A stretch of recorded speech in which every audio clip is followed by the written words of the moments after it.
네, 안녕하세요. 코프링 프로젝트 투입 일주일 전 주니어 개발자의 코틀린 도입 이야기 발표를 맡은 이석재입니다.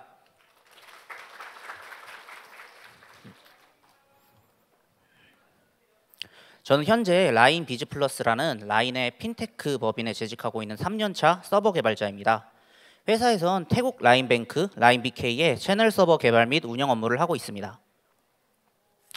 세션의 제목과 부제목에 이번 발표에서 준비한 내용을 담았는데요. 제목인 코프링 프로젝트 투입 일주일 전에는 팀과 신규 프로젝트에 코프링을 도입하면서 조사했던 내용과 여러 가지 이야기, 그리고 코틀린 학습법, 개발 팁 및 신규 프로젝트를 시작할 때 고려해 볼 만한 여러 가지 도구들에 대한 소개를 담았습니다. 그리고 부제목인 주니어 개발자의 코틀린 도입 이야기에는 주니어 개발자가 팀에 새로운 기술을 도입하고 전파할 때 겪었던 에피소드와 배운 점에 대한 이야기를 담았습니다. 이번 세션은 기본적으로 스프링 개발자분들을 대상으로 준비했습니다. 특히 코틀린에 관심이 있으시거나 코프링 프로젝트를 시작하시려고 하시는 개발자분들을 대상으로 준비했고요. 그리고 이제 팀을 설득해 새로운 기술을 도입해보고 싶으신 개발자분들에게도 저의 경험을 공유드리기 위한 내용을 준비했습니다. 기본적으로 세션을 이해하시는 데는 스프링 및 스프링 부트 관련 개발 경험이 있으시면 좋습니다. 로컬 환경에서 동작하는 API 서버를 개발해 본 정도의 경험만 있으시다면 큰 문제 없이 따라가실 수 있는 내용으로 준비했습니다. 이번 세션에서 다루지 않는 내용인데요. 코틀린 스프링 자체에 대한 깊은 내용, 프로젝트 설계 관련 이야기, 좋은 코드 관련 이야기, 이런 부분들은 이 발표에서 직접적으로 다루지 않습니다. 제가 준비한 세션의 목표는 크게 두 가지입니다. 첫 번째는 개인, 팀의 효율적인 코프링 도입 견인과 팀을 설득하고 새로운 기술을 도입하는 방법에 대한 실마리를 제공하는 것입니다. 목차는 다음과 같습니다. 우선 코프링과 학습법에 대해서 이야기해 보려고 합니다. 그리고 실제로 신규 프로젝트에 여러 코프링 관련 기술을 도입할 때 겪었던 의사결정 이야기, 마지막으로 주니어가 팀을 설득하기 위해 했던 저의 경험 등을 공유드리면서 마무리할 예정입니다. 첫 번째 주제, Why 코프링인데요. 저는 2021년 신입 서버 개발자로 입사했습니다. 저희 팀에서는 자바 스프링을 베이스로 한 이제 API 서버 개발을 주로 하고 있어요. 그러다 보니 자바랑 스프링 공부를 열심히 하고 있었는데요. 자바 공부를 하다 보니까 요즘 자꾸 코틀린이 눈에 밟히기 시작했습니다. 여기 보이는 이제 캐릭터는 이제 코틀린의 마스코트 캐릭터인 이제 코디라고 합니다. 그래서 최근에 인프런에 올라온 코프링 관련 기사를 가져와 봤는데요. 주요 키워드로는 JVM 기반 언어, 자바 호환성 100%, 그리고 코프링이 주목받고 있다. 이 정도가 될 것 같습니다. 이미 이제 이 세션을 들으러 오신 분들이 다 아시는 내용일 것 같아요. 알고 보니 꽤 오래전부터 코프링에 대한 이야기는 기업 컨퍼런스와 기술 블로그 등을 통해서 널리 퍼져 있었더라고요. 그래서 코프링을 배워야 할까라는 질문에 저는 처음에는 좀 회의적이었습니다. 그러니까 정확히는 스프링을 위한 코틀린을 배워야 할 거였는데요.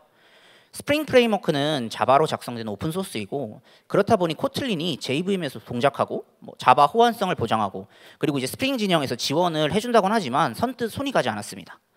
또 정상적으로 사용하기 위해선 추가 플러그인이 필요하기도 하고요. 무엇보다 자바도 최근에는 이제 2년 주기로 신규 LTS 버전이 릴리즈되고 있는 만큼 계속 발전하고 있는 것도 한몫했습니다. 하지만 기업 기술 블로그에서 코프링 관련 포스트들이 많이 올라오면서 조금씩 관심이 생겼는데요. 대기업과 스타트업 모두 코틀린과 코프링을 적극적으로 사용하고 있고, 심지어 스프링 베이스 서버를 이제 자바 베이스에서 코틀린으로 전환해서 이런 관련된 포스트들도 종종 볼 수 있었습니다. 참고로 나중에 이제 발표 자료가 올라가게 될 텐데요.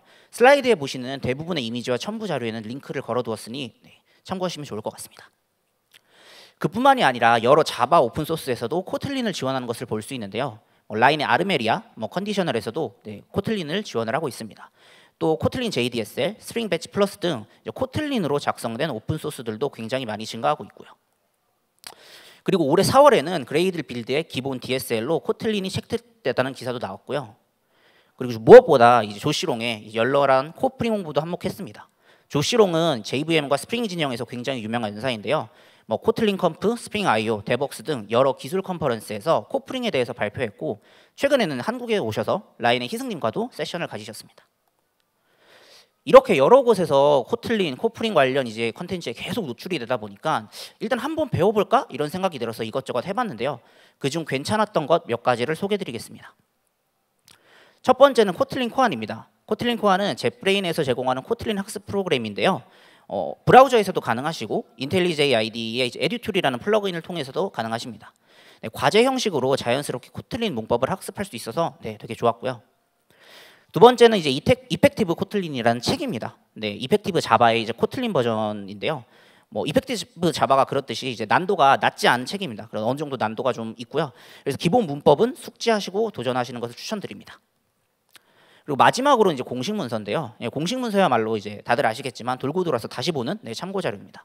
특히 이제 코틀린 공식 문서는 굉장히 읽기 편하게 잘 작성되어 있고요. 뭐 스프링 쪽도 이제 문서가 굉장히 방대하지만 스프링 공식 문서 이제 코틀린 관련 챕터를 이제 따로 이렇게 마련해뒀어요. 그래서 요거 정도는 한번 정독하시는 걸 추천드립니다. 이제 코틀린 자체에 대한 건 이제 코프링 공식 문서로도 충분하지만 저희는 이제 코프링을 해야 되기 때문에 스프링 진영에서 어떤 식으로 이제 코틀린을 위한 기능들을 지원을 하고 있는지를 요 문서에서 확인하실 수가 있어요. 그리고 그 이외에 또 몇 가지 뽑아봤는데요. 안드로이드 개발자분들의 기술 블로그도 도움이 되게 많이 됐습니다. 그러니까 안드로이드 진영은 상대적으로 이전부터 코틀린을 주 개발 언어로 활발하게 사용했는데요. 이게 한글로 작성된 포스트를 읽으면서 코틀린 기초 문법을 차례차례 학습하기 좋았습니다. 그리고 이제 기터브 및 사내에서 운영 중인 코프링 프로젝트 소스 코드 분석도 네, 굉장히 도움이 많이 되었고요. 그래서 여러 가지 소스를 통해 코틀린과 코프링을 배워본 결과 저는 이제 다음과 같이 정리해봤습니다. 그 중에서도 이제 제가 생각하는 코틀린의 강점은 크게 두 가지인데요. 우선 지속적인 업데이트 및 활발한 커뮤니티입니다. 코틀린은 오픈 소스이기도 하고 코틀린과의 젯브레인이 코틀린 생태계를 위해서 다방면으로 노력한 덕분에 관련 커뮤니티가 굉장히 활발합니다. 그리고 이제 아이디 레벨에서 강력한 지원인데요. 경험해 보신 분들은 아시겠지만 인텔리제이에서 코틀린 개발을 위한 다방면의 기능과 도구를 제공하고 있습니다. 그리고 이런 장점들을 바탕으로 코프링은 국내의 많은 IT 기업에서 도입해서 사용하고 있습니다. 즉 이제 검증이 된 기술이라는 것이고 이로 인해 꾸준히 레퍼런스가 증가하고 있습니다. 그리고 이제 주니어 입장에서 코프링은 뭔가 새로운 걸 하는 느낌이어서 네, 굉장히 재밌었고요. 그렇다 보니까 네, 굉장히 이제 기대감이 넘쳐서 저도 이제 자프링이 아니라 코프링을 한번 회사에서 프로젝트로 한번 해보고 싶다 이런 생각이 들었습니다. 다음은 이제 코프링 도입하기입니다. 내용을 설명드리기 전에 간단하게 저희 팀 현황에 대해서 네, 설명드릴게요. 저희 팀 주요 업무는 채널 API 서버 개발 운영하는 업무를 하고 있습니다. 즉 이제 여러분들이 스프링과 스프링 부트를 이용해서 API 서버를 개발한다라고 생각하실 때 하는 굉장히 이제 일반적이고 대부분의 분들이 이제 사용하시는 기술 스택을 가지고 있고요. 뭐 자바 그리고 스프링 관련된 이제 프로젝트 그리고 이제 메인 DBMS로는 MySQL을 사용하고 있고 캐시나 히스토리성 데이터로는 이제 레디스나 몽고DB를 사용하고 있습니다. 작년 여름에 저는 신규 프로젝트 개발에 투입이 되었어요.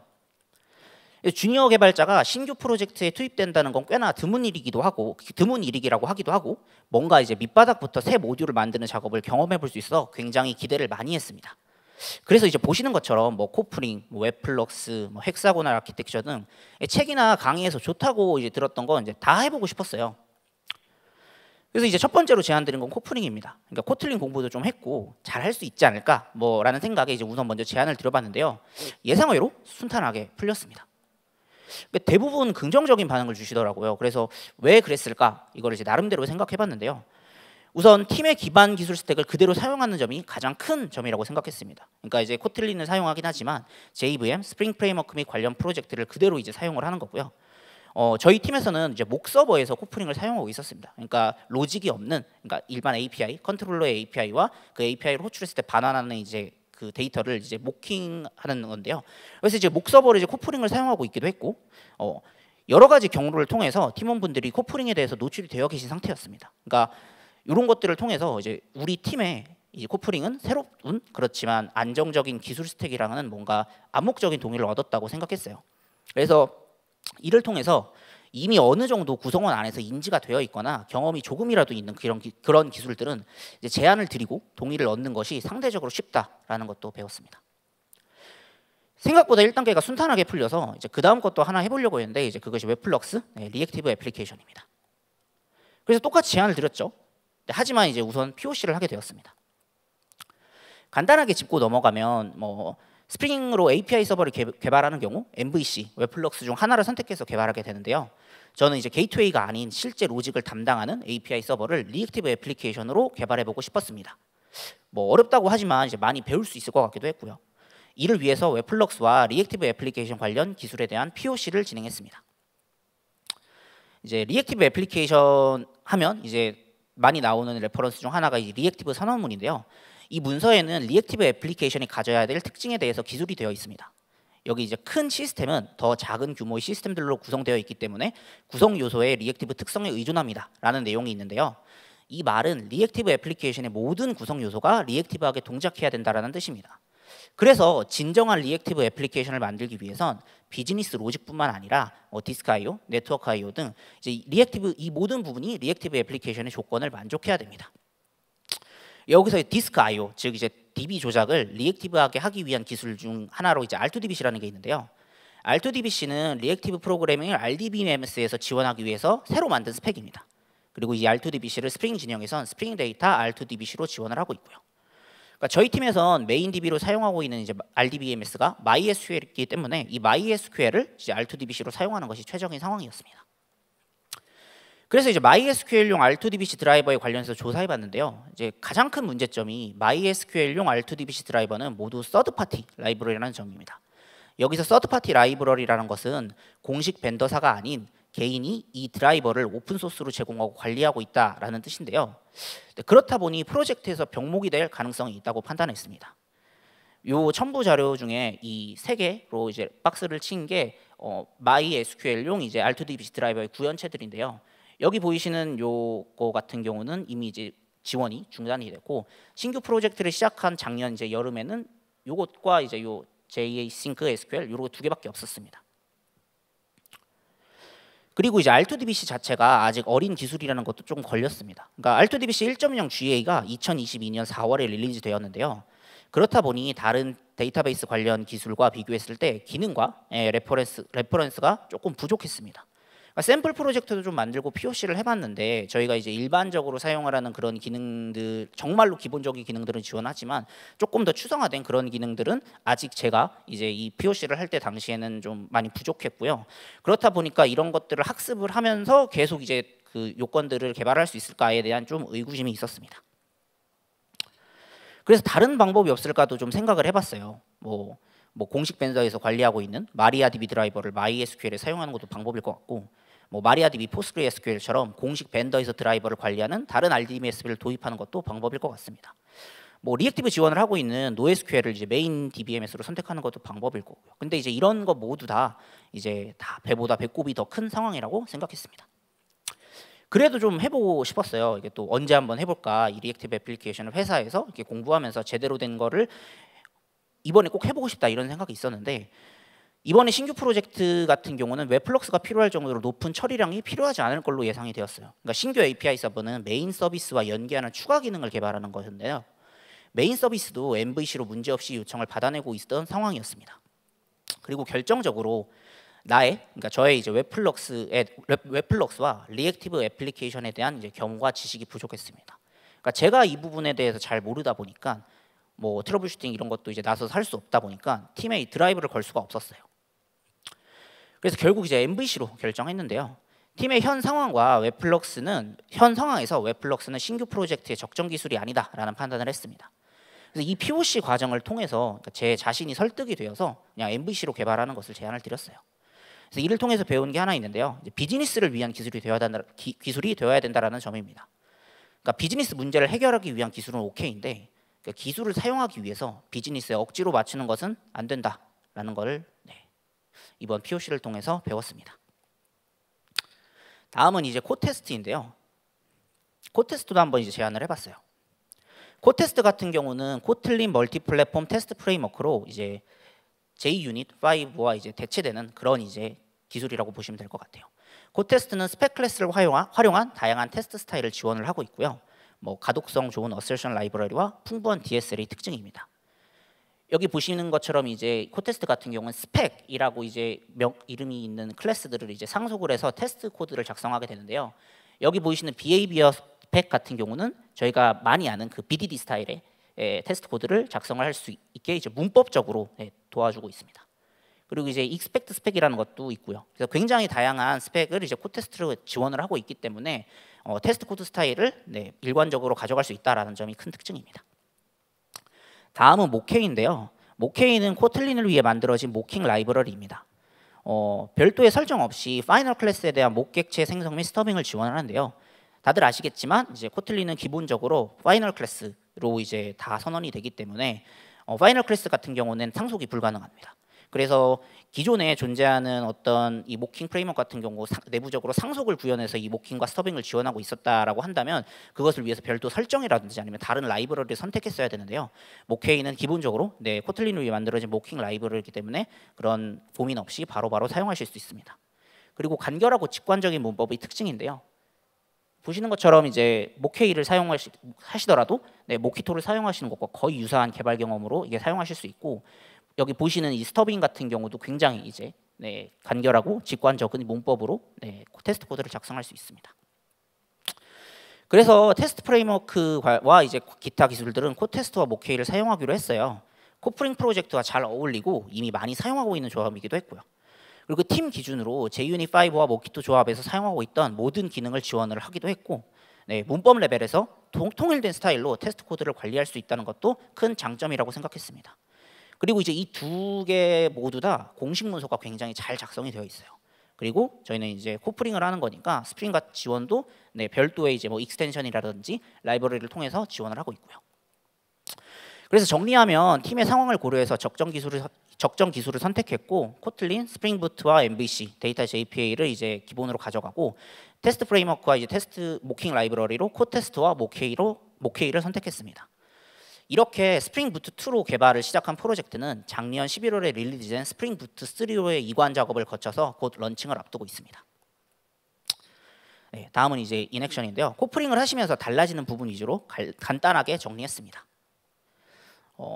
사실 코프링을 한다고 하더라도 기본적으로 스프링을 사용하는 것과 동일하기 때문에 어떤 문법적인 부분의 차이는 없는데요. 가장 큰 차이점이 이 빌드 스크립트입니다. 그래서 이 빌드 스크립트만 집중적으로 봐주시면 좋을 것 같아요. 우선 스프링 이니셜라이저로 코프링 프로젝트를 세팅을 하시게 되면 뭐 기본적으로 추가가 되는 플러그인들이 있고, 뭐 JPA 같은 것도 사용하시게 되면 추가적으로 또 이렇게 붙는 플러그인과 완벽하게 기능을 사용하기 위해서 해줘야 되는 설정들이 있습니다. 우선 처음 보시는 이 코틀린 JVM 플러그인 같은 경우는 이제 코틀린 버전을 의미하신다고 생각하시면 될 것 같아요. 그리고 이제 두 번째 보시는 K앱이라는 이제 플러그인은 코틀린에서 어노테이션 처리를 위해서 사용하는 플러그인입니다. 코틀린은 코틀린 C로 컴파일되기 때문에 자바로 작성된 어노테이션 프로세스로는 코틀린의 어노테이션이 제대로 처리가 되지 않는데요. 이를 위해서 사용하는 플러그인입니다. 보통 스프링 부트 컴퓨테이션 프로세서의 모든 의존성의 모든 기능을 정상적으로 사용하려고 할 때 사용하게 됩니다. 그 다음은 이제 스프링 플러그인인데요. 스프링 플러그인은 코틀린의 All Open 플러그인의 래퍼 플러그인입니다. 그러니까 기능적으로는 완벽하게 동일하고요. 코틀린은 기본적으로 이제 모든 클래스가 파이널 클래스입니다. 그래서 스프링 관련 어노테이션이 붙은 클래스에서 이제 내부적으로 클래스 상속을 사용하는 로직을 정상적으로 사용하기 위해서 이 플러그인을 사용합니다.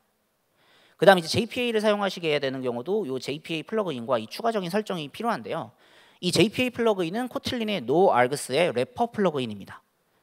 마찬가지로 이제 NoArgs 플러그인과 이제 동일한 기능을 가지고 있고요. 코틀린에서는 자바의 디폴트 생성자 개념에 해당하는 것이 없습니다. 그래서 JPA를 사용할 때 내부적으로 디폴트 생성자를 사용하는 로직이 정상적으로 동작하게끔 특정 애노테이션이 붙은 클래스에 디폴트 생성자를 추가해주는 그런 플러그인입니다. 그리고 이제 이 아래 박스에 all open에 이제 JPA 관련 어노테이션을 추가해 주었는데요. 이제 JPA 관련된 모든 기능을 정상적으로 이용하기 위해서 설정을 해줍니다. 뭐 스프링 부트 이제 2 버전 때를 사용하고 계신다면 여기가 이제 자바 X가 될 거고요. 스프링 부트 3 버전 때 이상을 사용하시게 되면 자카르타 패키지 이름을 가지게 설정해 주시면 될 것 같아요. 그래서 이 정도만 짚고 넘어가면 될 것 같습니다. 그래서 그 이외에는 기존의 스프링과 스프링 부트를 이용해서 개발하셨던 방식 그대로 사용하시면 됩니다. 뭐 애노테이션 기반으로 레스트 컨트롤러를 선언하고 뭐 get 매핑, 포스트 매핑 이런 거 전부 다 이제 동일하고요. 엔티티 같은 경우도 마찬가지입니다. 그리고 이제 코테스트랑 모케이로 간단하게 테스트 코드를 작성해 봤는데요. 예시에서는 expect 스펙을 이용해 테스트 클래스를 작성해 봤습니다. 여기 보이시면은 이제 뭐 다 기본적으로 다 이제 유사하고 뭐 읽으시는데 어려움이 없으실 거라고 생각하는데요. 여기 보이시는 이제 should be라는 이제 코테스트 어설션에서 지원하는 이 인픽스 함수를 이용해서 좀 직관적이고 이해하기 쉽게 이 어설션하는 부분의 테스트 코드를 작성할 수 있습니다. 다음은 이제 유용한 도구인데요. 프로젝트에 도입해 볼 만한 플러그인과 라이브러리에 대해서 소개해 드리겠습니다. 첫 번째는 코틀린 로깅입니다. 코틀린 로깅은 코틀린으로 작성된 로깅 라이브러리인데요. 자바로 개발하실 때 롬복의 SLF4J로 대부분 로깅을 많이 하실 거예요. 근데 코틀린은 기본적으로 롬복을 잘 사용하지 않기도 하지만 이제 이 SLF4J의 사용 방식은 이제 굉장히 편리하다는 건 모든 분들이 공감하실 것 같아요. 그래서 이제 SLF4J와 유사한 방식으로 로깅 관련된 코드를 작성할 수 있도록 도와주는 라이브러리고요. 출력값 부분에 함수를 넘겨서 설정한 로그 레벨과 일치하는 경우에만 연산을 합니다. 여기 보시면 이제 함수를 넘기는 그런 이제 메서드이고요. 프로젝트에 설정된 로거 구현체를 이용해 로깅하는 방식입니다. 그래서 이 라이브러리만 가지고는 내 로깅 기능을 정상적으로 사용하실 수가 없는데 기본적으로 스프링부트를 사용하시면 별도의 설정 없이 이 라이브러리 사용하시게 되면 기본적으로 로그백 구현체가 있기 때문에 내부적으로는 이제 로그백을 이용을 해서 로깅을 하게 된다. 이렇게 이해해 주시면 될 것 같아요. 다음은 이제 리프레시 버전이라는 플러그인인데요. 리프레시 버전은 그레이들 프로젝트에 사용하는 의존성 버전 관리 플러그인입니다. 그 빌드 스크립트에 명시하는 의존성 버전 정보를 단일 파일에서 관리할 수 있는데요. 보시면서 설명드릴게요. 그래서 단일 파일인 이 버전스.프로퍼티에 프로젝트의 모든 이제 의존성의 버전을 이렇게 명시를 하고 그레이들 태스크를 통해서 최신 버전도 이렇게 열람을 할 수가 있어요. 최신 버전을 이제 확인을 하고 이렇게 설정을 하고 이렇게 클리어를 하게 되면은 이 상태에서 그레이들 빌드라든지 애플리케이션 돌아갈 때 여기에 적혀 있는 이제 의존성 버전을 보고 프로젝트가 실행이 되게 됩니다. 저 같은 경우는 스프링부트 신규 패치 버전이 올라오면 리프레시 버전을 이용해서 프로젝트 의존성의 최신 버전을 확인하고 신규 버전에 대한 릴리즈 노트를 본 다음에 프로젝트에서 사용하는 의존성을 충돌이 없는 한 가능한 최신 버전을 사용하는 방향으로 관리하고 있습니다. 최신 이제 리프레시 버전에서는 이 그레이들의 이제 버전 카탈로그라는 기능과도 연동이 돼서 이 부분도 이제 업데이트하는 기능도 있다고 합니다. 다음은 이제 KT-Lint 그레이들인데요. 코틀린 진영의 린트인 KT-Lint의 이제 그레이드 래퍼 플러그인입니다. 이것도 보시면서 한번 보면 일반적인 린트와 동일하게 설정된 이제 컨피규레이션 베이스로 이제 린트가 돌고요. 린트가 돌면은 빌드가 실패하고 어떤 부분이 어떻게 문제가 있었는지 알려준 다음에 강제로 이제 그레이드 태스크를 통해서 포맷을 이용해서 이런 식으로 수정을 할 수가 있게 됩니다. 이것도 이제 많이 사용하시는 어떤 플러그인 중 하나고요. Git 같은 경우에 이제 훅을 걸어서 애초에 이제 이 린트 설정이 맞지 않는 경우에는 커밋 푸시가 리모트에 되지 않게 하는 그런 방법도 있습니다. 다음은 이제 픽스처 몽키인데요. 픽스처 몽키는 테스트 객체를 편하게 자동으로 생성해주는 라이브러리입니다. 여기 이제 예시로 이제 오더라는 클래스를 가져와 봤는데요. 오더에는 이제 여러 가지 프로퍼티들이 있습니다. 그래서 이제 대상 클래스에 대한 필드를 임의의 값으로 채워서 생성을 해주는데요. 여기 보시는 것처럼 특정 어떤 필드에 대해서는 내가 원하는 값, 컬렉션이라고 한다면 원하는 사이즈 이런 식으로 이제 내가 필요한 부분에 대한 값을 이제 커스터마이징해서 세팅할 수 있고 나머지의 값에 대해서는 적절하게 랜덤으로 알아서 채워서 객체를 생성해 줍니다. 다양한 커스터마이징 기능도 지원하고 있고 이것도 이제 특징적인 게 요 피스처 몽키 같은 경우는 이제 저희 스프링부트 스타터 같은 이제 스타터 라이브러리를 제공하고 있습니다. 그래서 코틀린 같은 경우는 스타터 코틀린으로 이제 끝나는 라이브러리가 있는데 그거를 사용하시면은 될 것 같아요. 그래서 이제 이번에 지금까지 설명드렸던 코드라든지 이런 플러그인들을 이제 적절하게 이제 넣어서 이렇게 샘플 프로젝트를 만들어 봤는데요. 최신 코틀린과 스프링부트를 사용하고 있기 때문에 몇 가지 사용해 보실 만한 신규 기능에 대한 그런 사례도 넣었습니다. 이슈나 PR도 언제든지 자유롭게 주시고 괜찮으셨다면 스타도 하나 주시면 감사드리겠습니다.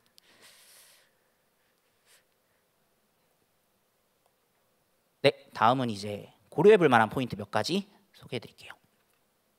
첫 번째는 느림에서 오는 아쉬운 개발 경험인데요.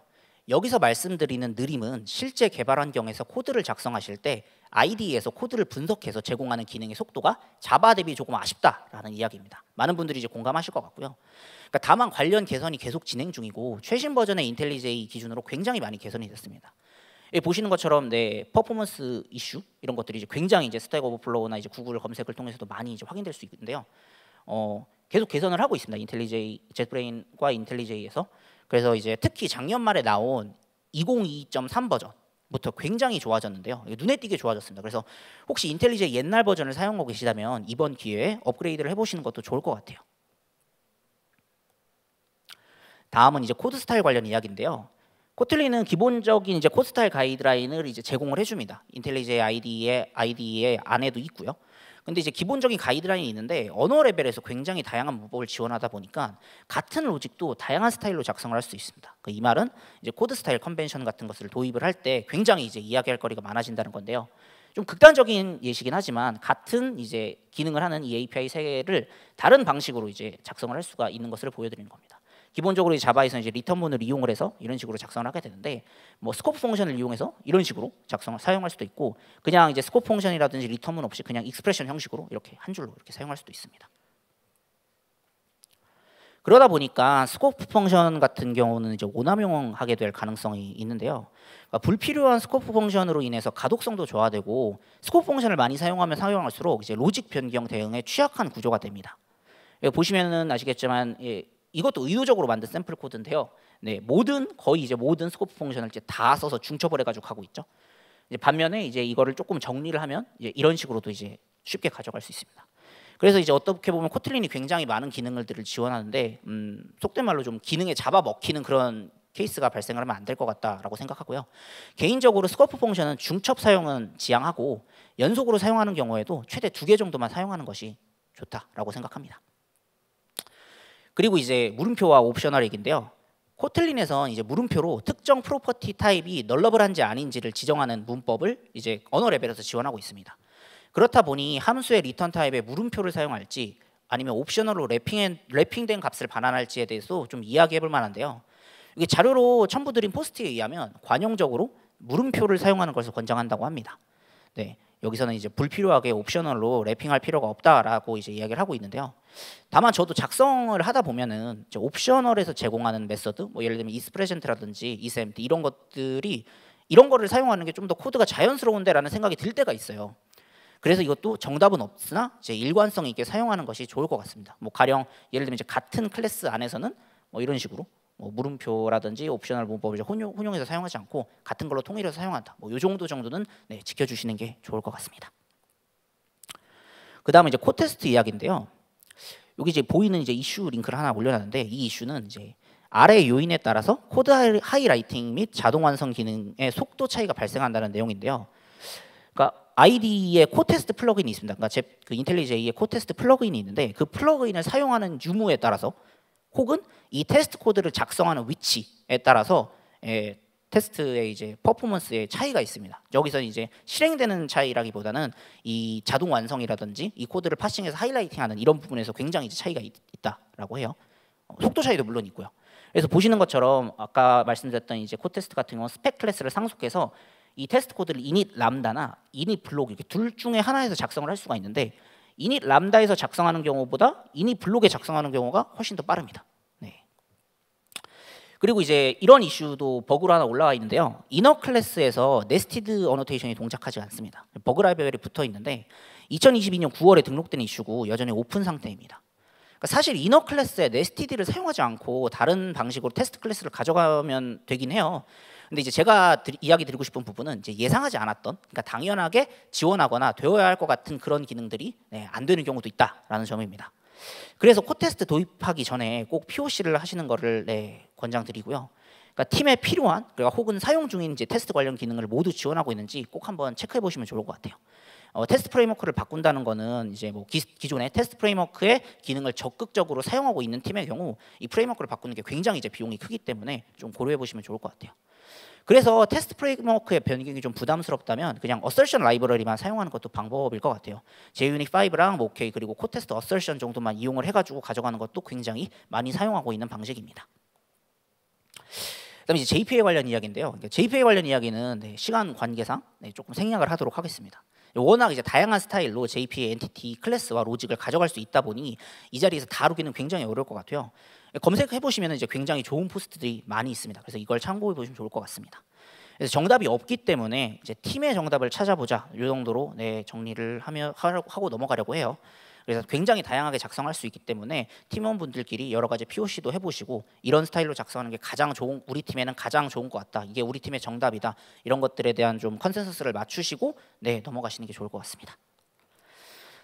그 다음은 이제 C팀의 새로운 기술 도입하기인데요. 얼마 남지 않았습니다. 조금만 더 들어주세요. 이제 우선 신뢰와 설득 이야기를 해보려고 해요. 그러니까 이 둘은 이제 사회생활에서 특히 이제 조직의 구성원으로서 굉장히 중요한 개념인데요. 조직 생활을 하는 구성원 관점에서의 신뢰와 설득으로 범위를 좁혀 이야기를 해볼까 합니다. 이제 두 개념은 이제 연관관계에 있는데요. 뭐 구성원들이 인정하는 성과를 내고 신뢰를 얻어서 이를 바탕으로 구성원들을 설득한다. 뭐 이럴 수도 있을 것 같고요. 구성원들을 설득해 내 계획을 실행하고 성공적으로 이를 완수를 해서 이를 바탕으로 구성원들에게 신뢰를 얻는다. 이런 방법도 있을 것 같아요. 뭐 그런데 이제 주니어는 뭐 모든 경우는 아니지만 일반적으로 주니어는 여러 가지 부분을 채워나가면서 신뢰를 쌓아가는 단계라고 생각합니다. 뭐 시니어 분들과 비교했을 때 상대적으로 기술 역량, 뭐 업무 도메인 지식, 커뮤니케이션 스킬, 뭐 책임감 이런 여러 가지 부분들이 아직은 부족하기 때문에 이런 것들을 채워나가면서 신뢰를 쌓아가고 이 쌓은 신뢰를 바탕으로 팀원을 설득할 수 있다. 저는 이렇게 생각을 해요. 그렇다 보니까 내가 바라보는 나, 그리고 즉 주니어가 바라보는 자신과 팀원분들이 바라보는 나, 특히 이제 시니어분들이 이제 바라보시는 주니어의 이미지에는 이제 갭이 존재합니다. 네, 그러니까 저는 이제 실제로는 이런데, 그러니까 저는 실제로 이렇지만 제가 보는 저는 이런 거죠. 사실 다른 사람을 설득하는 것은 그냥 해도 어려운 일입니다. 뭐 여러 가지 요인이 있을 수 있죠. 당신의 주장이 잘못됐거나 설득력이 없는 경우엔 뭐 더 말을 할 필요도 없고, 뭐 커뮤니케이션 방법에 문제가 있을 수도 있을 것 같아요. 뭐 상대방이 당신의 이야기에 관심이 없을 수도 있고, 그냥 상대방이 당신이 마음에 안 들 수도 있어요. 그러니까 여러 가지 이유가 있기 때문에 다른 사람을 설득하는 건 그냥 해도 어려운 일입니다. 그러니까 특히 주니어가 팀과 시니어를 설득하는 건 더욱 어려운데요. 아까 뭐 간단히 이제 설명드렸지만 아직 충분한 신뢰가 쌓이지 않았고, 그리고 또 이제 실제로 부족하지 않더라도 그렇게 보이는 경우도 종종 있기 때문입니다. 그렇다고 포기할 수는 없으니까 제가 이제 나름대로 이제 신뢰를 쌓기 위해 한 것들에 대해서 이야기해 보려고 합니다. 그러니까 저는 일단 뭐 미리 공부하고 준비하는 걸 시작으로 생각했어요. 그러니까 내가 이해하지 못하는 거를 다른 사람에게 설득하는 건 굉장히 어렵다고 생각했고, 그래서 이제 코프링에 내 자신을 좀 노출시키려고 의식적으로 이런저런 것들을 합니다. 뭐 프로젝트 시작 6개월 전부터 코틀린 공부를 시작했고요. 다른 팀의 코프링 프로젝트 소스를 읽어본다라든지, 아니면 팀에서 자주 사용하는 기능 위주로 이제 코프링으로 간단한 API 서버 기능도 구현해봤습니다. 그리고 이제 코틀린에 익숙하시거나 능숙하신 개발자분들과 이야기를 나누는 것도 했는데요. 이게 굉장히 도움이 많이 됐습니다. 그러니까 양질의 정보를 효율적으로 얻을 수 있어서 의식적으로 뭐 커뮤니티라든지 아니면은 여러 가지 좋은 이제 훌륭하신 개발자분들의 레퍼런스를 참고해 보시는 게 좋을 것 같아요. 그 다음은 이제 팀에 은근하게 어필했는데요. 팀에 발생하는 다양한 커뮤니케이션 자리에서 나의 코프링에 대한 관심을 어필했습니다. 우선 첫 번째로 이제 좋은 레퍼런스를 공유를 했어요. 뭐 여러 가지 이제 좋은 레퍼런스들은 뭐 공식 문서도 있고 블로그 포스트도 있고 이미 이제 많은 기업에서 코프링을 사용하고 있기 때문에 그런 것들을 뭐 이런 포스트가 올라왔다라든지 이런 식으로 이제 공유드렸고요. 사실 제가 가장 많이 한 방법은 2번인데 그냥 자주 언급했어요. 그냥 무슨 얘기만 나와서 이제 뭐 이렇게 이런 얘기들을 해볼 수 있다라는 자리에선 그냥 얘기해봤습니다. 뭐 옆 조직에서 새로 오픈한 서비스에 코프링 썼다더라. 뭐 API 서버에 코프링 쓰면 어떨까? 뭐 요즘 자바 오픈 소스들이 뭐 코틀린 지원을 적극적으로 하는 것 같다. 신규 API 서버 개발할 일이 생기면 코프링으로 개발해도 좋을 것 같다. 이런 식으로 그냥 계속 이제 얘기를 했습니다. 그리고 이건 제가 이제 못 해본 건데 꼭 이제 해봤으면 좋겠다라고 싶어서 넣어봤는데요. 팀 내 코틀린이나 코프링 스터디를 진행하는 겁니다. 그러니까 팀 전체적으로 해당 기술에 대한 이해도를 끌어올리는 게 이제 이후에 그 도입할 때 그 허들을 굉장히 낮춰준다 이렇게 생각을 해요. 다음은 이제 팀에 은근하지 않게 어필하기입니다. 그러니까 은근하지 않게 직접적으로 이제 어필을 했죠. 그러니까 직접적으로 어필할 때 저는 이제 객관적인 자료를 이제 준비를 해갔습니다. 은근하게 어필할 때는 이제 좋은 레퍼런스를 공유만 드렸다면 이번에 이제 좋은 레퍼런스를 제가 만들었어요. 그래서 POC, 위키문서 작성하기도 하고 드래프트 PR도 만들어보고 라이브 코딩도 해봤습니다. 그러니까 정보를 찾아가는 데 들어가는 팀원분들의 좀 부담을 덜어드리기 위한 좀 노력이라고 봐주시면 좋을 것 같아요. 그 다음에 이제 다른 코프링 프로젝트를 분석했는데요. 이제 가장 마음에 드는, 그러니까 내가 해보고 싶은 게 가장 많은 이제 프로젝트를 찾았습니다. 그래서 실제로 요 프로젝트들에 대한 뭔가 간단한 이제 설명이라든지 이런 거 쓰고 있다더라 이런 걸 정리해가지고 시니어 엔지니어 분께 이렇게 공유 드렸는데요. 요걸로 통해서 실제로 프로젝트 초기 설정에 이제 새로운 기술들과 도구를 되게 자연스럽게 도입할 수 있었습니다. 그리고 이제 이것도 꼭 해보았으면 좋겠다 싶었던 방법으로 해서 넣었는데요. 개발할 서비스의 핵심 기능을 추정하고 코프링으로 개발해 보는 겁니다. 그러니까 좀 많은 리소스가 들어가긴 하지만 굉장히 효과적인 방법이라고 여러 책에서도 이제 이야기하고 있고요. 잘 만들어 두면은 이제 신규 멤버분의 팀 온보딩 자료로도 사용할 수 있습니다. 그리고 이제 이 모든 과정 아래에 깔려야 하는, 그러니까 이제 의식적으로 계속 염두에 두고 있는 게 있다면 그건 이제 바로 팀을 배려해야 된다는 건데요. 그러니까 한꺼번에 많은 변화는 누구에게나 네, 부담스럽습니다. 그러니까 특히 시니어분들, 그러니까 책임을 지시는 입장에서는 이제 굉장히 부담스러울 수밖에 없어요. 그래서 뭐 주니어 입장에서는 뭐 이것저것 굉장히 해보고 싶은 게 많고 그렇지만 이번에 꼭 모든 것을 다 할 필요 없다. 이런 생각을 조금 의식적으로 해주시는 것도 좋을 것 같아요. 그러니까 적절한 포기도 필요하고요. 그래서 결과적으로는 시니어를 좀 이해를 해야 되는 게 어떻게 보면 주니어에게 조금 필요한 뭐 업무 스킬이라고도 볼 것 같아요. 볼 수 있을 것 같아요. 주니어의 동료는 시니어니까 내가 주니어가 이제 그런 시니어분들의 부담을 덜어드리는지 나는 이제 그런 부담을 덜어드리는 동료인지 부담을 더하는 동료인지를 한번 생각해 보시는 것도 좋을 것 같아요. 그래서 이제 개인 회고를 해봤는데요. 네, 뭐 여러 가지를 했지만 이제 간단하게 4개만 뽑아봤어요. 팀의 코프링 도입도 견인했고 스프링 부트 3 환경으로 이주도 했습니다. 그리고 프로젝트에 사용하는 의존성을 최신 버전으로 유지하면서 개발을 했고요. 문서와 발표 등을 통해 다양한 방식의 커뮤니케이션 스킬도 네, 길렀습니다. 사실 제가 이제 앞에서 리스트업해서 해보고 싶은 거 한 5개 정도 했는데 그 중에서 실제로 한 거는 1번 코프링 도입한 거밖에 없거든요. 근데 그럼에도 불구하고 굉장히 많은 거를 경험하고 배웠고 성장했다고 네, 생각합니다. 그래서 곧 릴리즈를 앞두고 있는 이제 신규 프로젝트를 이제 코프링과 함께하면서 간단하게 네, 개인 회고를 해봤습니다. 네, 이제 결론 부분입니다. 그래서 이제 코틀린은 이제 한번 다시 랩업하는 느낌으로 정리를 해봤어요. 그래서 코틀린은 자바 대신 사용할 수 있는 새롭지만 현실적인 프로그래밍 언어이고 코프링은 스프링을 사용하는 팀이 취할 수 있는 새롭지만 현실적인 개발 스택이라고 정리해봤습니다. 그러니까 여기서 새롭지만 현실적이라는 표현은 아무튼 이제 기존에 이제 없었던 기술이어서 새롭지만 우리 팀의 상황을 고려했을 때 충분히 도입해 볼 만한 것이다라는 의미로 사용했고요. 자바와 스프링을 주 개발 스택으로 사용하고 계신 팀에게 코틀린과 코프링은 조금만 노력하면 네, 충분히 도입해 볼 수 있지 않을까 네, 이런 생각을 해봅니다. 그리고 이제 최근에 한국에 온 조 씨와 이제 오프라인에서 인터뷰할 기회가 있어서 코틀린과 코프링 관련해서 몇 가지 질문을 했어요. 그중 이제 몇 개를 추려봤는데요. 이제 코틀린과 스프링 조합이 가질 수 있는 큰 장점이 뭐다라고 이제 물어보니까 이제 코틀린은 장황하지 않다. 그러니까 자바의 아쉬운 부분을 많이 커버하고 있다라고 해요. 그러니까 이제 코틀린 언어 자체가 가지고 있는 장점이 있기 때문에 뭐 웹플럭스가 아니라 그냥 MVC를 사용하더라도 그 코틀린의 장점을 그대로 누리면서 개발할 수 있다. 네, 이렇게 얘기를 했고요. 두 번째로 이제 스프링 진영에서 코틀린 지원이 앞으로도 계속될까라는 질문에서 이게 조금 신경이 쓰였는데 계속될 것이다라고 이제 얘기를 해줬고요. 코틀린 코드 같은 경우는 이제 스프링 자르 파일에도 들어가고 있다. 그러니까 계속 지원할 거다. 이렇게 얘기를 했습니다. 그리고 마지막으로 자바도 이제 계속 발전하면서 코틀린에 유용한 기능들을 계속 추가하고 있다. JVM 버전만 올라가는 게 아니라 문법적으로도 코틀린에서 이제 뭔가 먼저 도입했었던 그런 기능들이 추가되고 있는데라는 질문을 하니까 코틀린은 이제 바로 지금 이제 그 기능들을 쓸 수 있다라는 이제 대답을 해줬습니다. 그러니까 마지막으로 이제 주니어에게 새로운 것에 대한 도전과 준비는 성장의 원동력이라는 말씀을 드리고 싶어요. 그러니까 설령 여러분의 의견이 잘 받아들여지지 않더라도, 설령 내가 준비한 것이 뭐 프로젝트에 적용이 되지 않더라도 새로운 것을 경험하는 그 과정이 주니어에게는 충분히 성장이 되기 때문에 네, 여러분들의 도전을 네, 진심으로 응원합니다. 네, 제가 준비한 내용은 여기까지고요. 여러분들께서 이번 세션을 통해 한 가지라도 건져가실 만한 것이 있으셨길 바라면서 네, 발표 마무리하겠습니다. 긴 시간 들어주셔서 대단히 감사합니다.